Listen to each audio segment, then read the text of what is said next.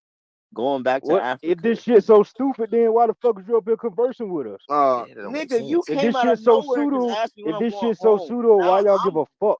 nigga, I'm not forced to answer that silly ass you making a joke, nigga. Like, that's a silly No, that's question. a No, we simple ass serious. question. When are you going No, home? nigga, If somebody was to ask like, me I'm when I'm not going back to dumb, South Carolina, nigga. I say shit Okay, sometime okay, soon. okay. Well, Man, hey, y'all, maybe come on, y'all niggas ain't Tayshawn, about maybe to we sit should up here ask him and like play this. me sweet. Maybe I'm we should not ask him dumb, like nigga. this. Since you say you're from It's Africa, gonna nigga. work like Wait, that. nah, Sorry, since you bud. say you're from Africa, what is your Come problem on, with going back to Africa? like, So come you're on, not?